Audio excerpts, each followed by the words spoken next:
नमस्कार। आज मैं फिर आपके सामने अपराध की एक और घटना लेके आया हूँ।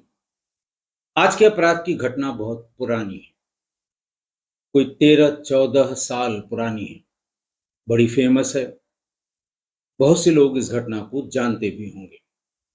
लेकिन इस घटना की डिटेल्ड विवेचना आज मैं आपको फिर 3 पार्ट्स में बताऊँगा। अभी पिछली घटना मैंने आपको 3 पार्ट्स में बताई थी और हमारे बहुत से सुधी श्रोताओं ने वो बहुत अच्छा भी नहीं लगा कि साहब छोटी-छोटी हैं, आपने इसको 3 पार्ट में क्यों किया? आप इसे एक साथ 1 घंटे का कर सकते थे। लेकिन पहले का जो मेरा एक्सपीरियंस है जब मैं बहुत बड़ी-बड़ी वीडियोज़ एक घटना की बनाया करता था, तो कन्फ्यूज़न होता था, लोग समझने में थोड़ी दिक्कत होती थी, बार-बार उसे ध्यान देके सुनना पड़ता था। लिहाज़ा इसको 3 पार्ट्स में इसलिए मैं आपके सामने ला रहा हूँ ताकि आपको समझने में आसानी हो। घटना हरियाणा के हिसार की है। तारीख थी 23 अगस्त 2001। हिसार में एक कोठी थी जहां पर हरियाणा के पूर्व विधायक रेलू राम पूनिया वो कोठी की दूसरी मंजिल के एक कमरे में सो रहे थे।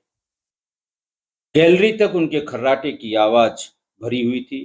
तारीख थी 23 अगस्त 2001 और रात के वक्त करीब 12 बजे कोठी के अंदर से एक लड़की ने खिड़की से झांक कर एक हट्टे-कट्टे हृष्ट-पुष्ट युवक को इशारा किया।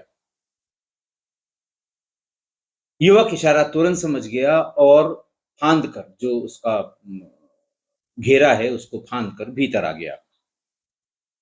दोनों गले मिले, फिर पूर्व विधायक के कमरे की तरफ बढ़े। लकड़ी की खाट पर पूर्व विधायक रेलू राम पूनिया जी सो रहे थे।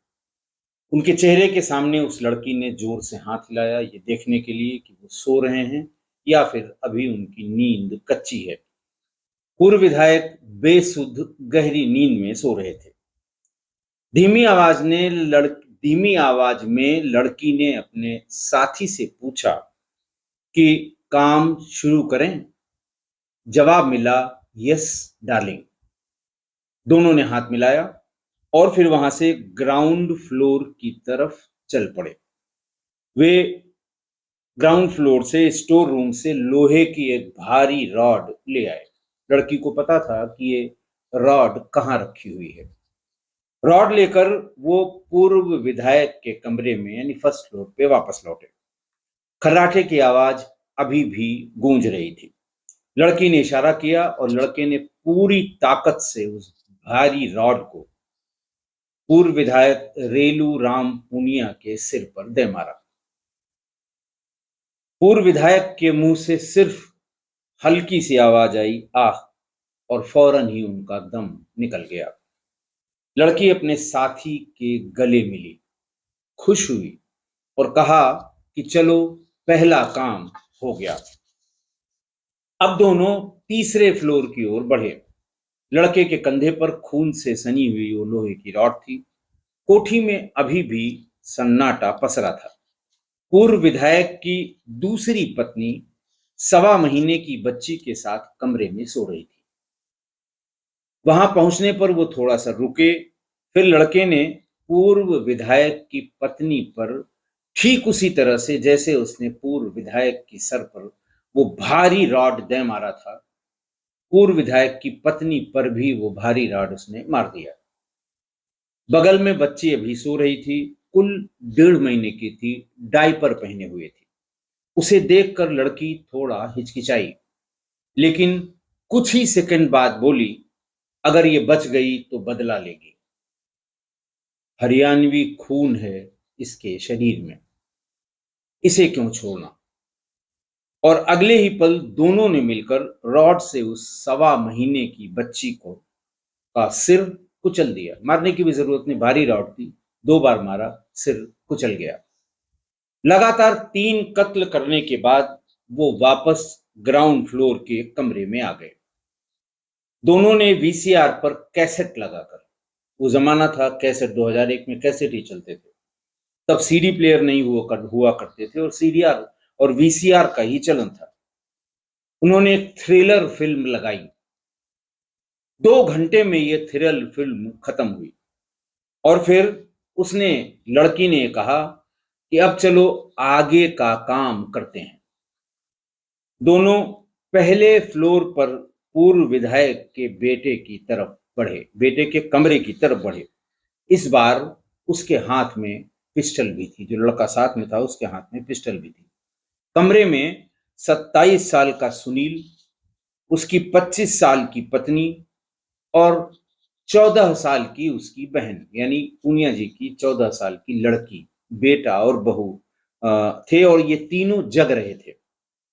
लेकिन हवेली में हुए 3 कत्लों से अनजान थे। लड़की ने सुनील की बहन से कुछ कहा और वो फौरन भीतर गई और अपना स्कूल का ड्रेस पहनकर बाहर आ गई। यूनिफॉर्म पहनने के बाद जैसे ही वो बेड पर बैठी, पीछे से लड़की के साथी ने उसके सिर पर भी उसी तेजी से रॉड मार दी। सुनील की बहन ने मौके पर ही दम तोड़ दिया। सिर से खून बहने लगा, पूरा बेड खून से सन गया। अब दोनों सुनील के कमरे में लौटे। वो जैसे ही अपने कमरे में यूनिफॉर्म पहनने गई थी, यूनिफॉर्म पहन के बेड पर बैठकर जूते पहन रही थी, तब उसके सिर पर यह वार किया गया और वहां से लौटकर वो सुनील के कमरे में आ गए। लड़की ने कहा कि मैंने तुम्हारे माँ और बाप दोनों को मार दिया है। मेरे मम्मी पापा को मार दिया, सुनील ने लगभग चीखते हुए ये बात पूछी। लड़की ने झट से सुनील की कनपटी पर पिस्टल लगा दी और बोली, आवाज बिल्कुल नहीं, अब तुम अपनी पत्नी को सोफे में बांधो। अगर इसने एक भी शब्द बोला या चिल्लाई तो दोनों को मार दूंगी। सुनील कांप गया। वो पत्नी को सोफे में लाल रंग की चुन्नी, जो चुन्नी वो ओढ़े हुए थी, उसी चुन्नी से वो बांधने लगा। पहले उसने पत्नी का हाथ बांधा, फिर मुंह बांधा। वह चुन्नी उसकी पत्नी ने ओढ़ रखी थी, उसी से उसको बांधा। जैसे ही सुनील पत्नी को सोफे से बांधकर बेड पर बैठा, लड़के ने पीछे से सुनील के सिर पर भी रॉड मार दी। सुनील वहीं धड़ाम से गिरा और मर गया। उसका और लड़की को भी, जब वो सोफे में बंधी हुई थी, वहीं पर उसके सिर पर उसी लोहे के रॉड से वार किया और वो भी वहीं मौके पर मर गई। अब कोठी में सिर्फ 2 बच्चे बचे थे। वे बगल के कमरे में सो रहे थे। कुछ देर बाद दोनों ने मिलकर 4 साल और 2.5 साल के दोनों बच्चों का भी कत्ल कर दिया। अब तक सुबह के 4 बज चुके थे। दोनों ने ग्राउंड फ्लोर पर जाकर अपने कमरे में खून से सने हुए कपड़े बदले, कपड़ों को एक बैग में पैक किया। लड़की अपनी साथी से बोली, इस बैग को लेकर चले जाओ, हमारा प्लान सक्सेसफुल हो गया, मैं तुम्हें चौराहे तक छोड़ दूंगी। लड़की ने लड़की को टाटा सूमो में बिठाया और कोठी से 2 किलोमीटर दूर लिताना रोड के पास सूर्यवाला चौराहे पर उसे ड्रॉप कर दिया। वो वही दोनों के खून सने हुए कपड़ों को एक बैग में लेकर निकला था। अब इस बीच सुबह के 5 बज चुके थे। हर दिन की तरह दूध वाला रामफल सवेरे सवेरे 5 बजे आ गया। दरवाजे पर खड़ा वो घंटी बजाता रहा। बहुत देर बाद मेन गेट पर बैठा चौकीदार अमर सिंह बोला कि सभी सो रहे हैं, तुम नीचे किचन में ही दूध रख दो। रामफल किचन में ही दूध रखकर वापस चला गया। करीब 1.5 घंटे बाद सुबह 6:30 बजे दोनों बच्चों को लेने के लिए स्कूल की वैन आ गई। ड्राइवर काफी देर तक हॉर्न बजाता रहा, लेकिन दरवाजा नहीं खुला और न ही कोई सुगबुगाहट हुई। सामान्य रूप से वो बच्चे जब स्कूल की वैन आती है तो ऊपर उनके तैयार होने की, रोने की, चिल्लाने की, आवाज लगाने की, उनकी माँ की या नौकरों की आवाज या खड़बड़ाहट हुआ करती थी। ड्राइवर समझ जाता था कि अगले 3-4 मिनट में बच्चे नीचे आ जाएंगे, लेकिन किसी तरह की कोई हलचल नहीं हुई।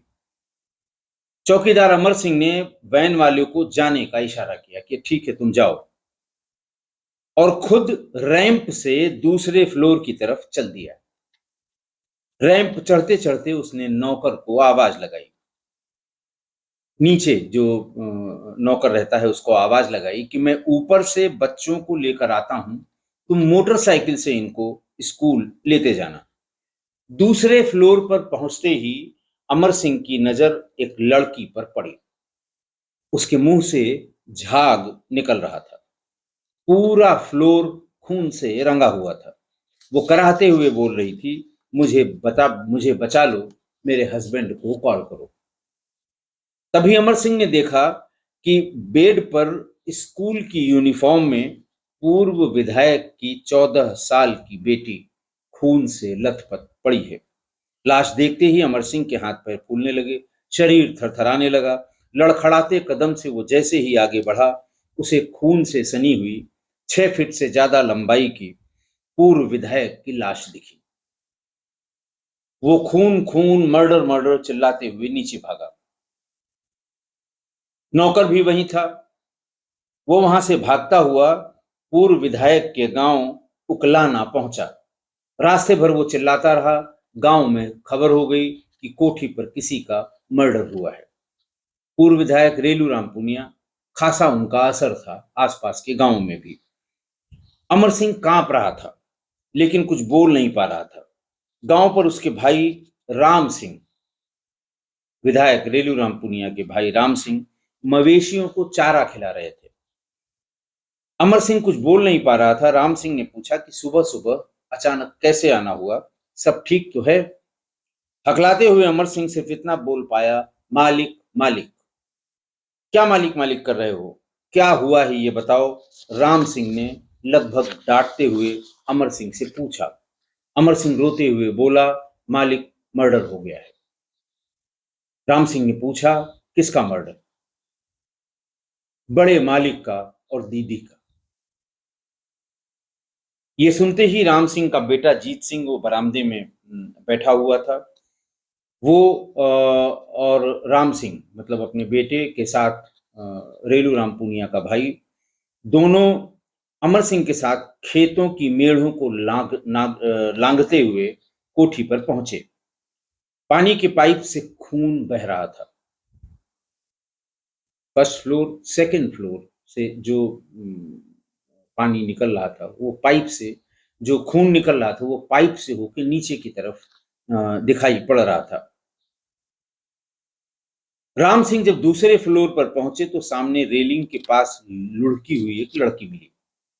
ये 21 साल की सोनिया थी, पूर्व विधायक की बेटी और राम सिंह की भतीजी। पूर्व विधायक की बेटी और राम सिंह की भतीजी, पूर्व विधायक की लाश फर्श पर पड़ी हुई थी। अब राम सिंह की हिम्मत नहीं हो रही थी कि वह कमरे के भीतर दाखिल हो। खूना खून हो रखा था कमरे में। उसने रूंधे हुए आवाज में अमर सिंह से कहा कि पुलिस को बुला दो। थोड़ी देर बाद ही उकलाना थाने की पुलिस पहुंची। एक एक करके सारे कमरे खोले गए। कोठी के दूसरे और तीसरे फ्लोर पर एक दो नहीं, 8 लाशें पड़ी थी, जिनमें 1.5 साल की वो बच्ची भी थी जो डायपर पहने हुए थी। परिवार के 8 लोगों का कत्ल हो चुका था। 68 साल से लेकर 1.25 महीने तक के लोगों की लाश कोठी में पड़ी हुई थी। ये मर्डर मैंने जैसा आपको बताया, हिसार के पूर्व विधायक रेलू राम पूनिया, उनकी दूसरी पत्नी कृष्णा, बेटी पम्मा, बेटा सुनील, बहू शकुंतला, सुनील का बेटा लोकेश, बेटी शिवानी और प्रीति। ये कुल 8 लोगों की लाश उस कोठी में पड़ी थी। पुलिस ने कोठी में छानबीन शुरू की। डाइनिंग एरिया में पेस्ट्री, केक की प्लेट और पटाखे मिले। दूसरे कमरे में कॉमिक्स, थ्रिलर, मर्डर करने के तरीके से जुड़ी कई किताबें और फिल्म का एक कैसेट रखा हुआ मिला। पुलिस ने जब टेबल पर रखी किताबों को पलटना शुरू किया तो पन्नों के बीच में एक कागज का टुकड़ा मिला। बगल में बिना ढक्कन का एक पेन भी रखा हुआ था। उस कागज पर एक चिट्ठी लिखी हुई थी। लिखा हुआ था, माय डियर संजीव, मुझे माफ कर देना। मैंने सभी को खत्म करने के बाद खुद को खत्म करने का फैसला किया है और मैं अपने आप को खत्म करने जा रही हूँ। ये सभी मेरे साथ दुश्मनों जैसा व्यवहार करते थे। मैं तुम्हारी गोद में एक बच्चा छोड़कर जा रही हूँ, उसका ख्याल रखना। मैंने अपने परिवार के साथ क्या किया, कैसे किया, कभी मेरे बेटे गोलू को मत बताना। तुम अपना ध्यान रखना, हो सके तो दूसरी शादी कर लेना। मैं अपना वादा नहीं निभा पाई, इसके लिए मुझे माफ करना। मैं इस दुनिया को अलविदा कह रही हूँ। आई लव यू संजीव, अगले जन्म में फिर तुमसे मिलूंगी। कमरे में मिली ये चिट्ठी किसकी थी, किसने लिखी थी? कोठी में सभी मारे गए, लेकिन सोनिया कैसे बच गई? पुलिस के दिमाग में ये सारे सवाल कौंध रहे थे। सबके सिर पर वार था, सिर कुचला गया था, खून निकला था, लेकिन सोनिया के मुंह से झाग निकल रहा था, बेहोश थी।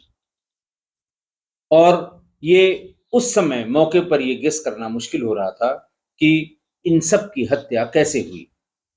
हल्ला हो गया। बदमाशों ने रेलू राम पूनिया के यहाँ लूटपाट के इरादे से घुसकर पूरे परिवार की हत्या कर दी। आसपास के गांव या कई गांव के लोग इकट्ठा हो गए। बड़ा शोर शराबा हुआ। जिले के सभी आला अधिकारी, रेंज के डीआईजी और आईजी सभी घटनास्थल पर पहुंच गए। भारी भीड़ जमा हो गई। ब्लाइंड मर्डर था। मर्डर मिस्ट्री को सुलझाने के लिए कई टीमें बनाई गई। अगले पार्ट में यानी पार्ट नंबर 2 में मैं आपको बताऊंगा कि पुलिस ने इस मर्डर मिस्ट्री को कैसे सुलझाया, कैसे वो किसी मुकाम तक पहुंची, कैसे कत्ल के पीछे के कारणों का पता लगाया। तो अगले पार्ट का कल आप इंतजार करिए। अगले पार्ट में ये सारी डिटेल्स मैं आपको बताऊंगी और रूह कपा देने वाली ये 8 मर्डर्स, ये मर्डर मिस्ट्री के बारे में आगे आप सबको मैं बताऊंगा। आज के लिए बस इतना ही। बहुत बहुत धन्यवाद।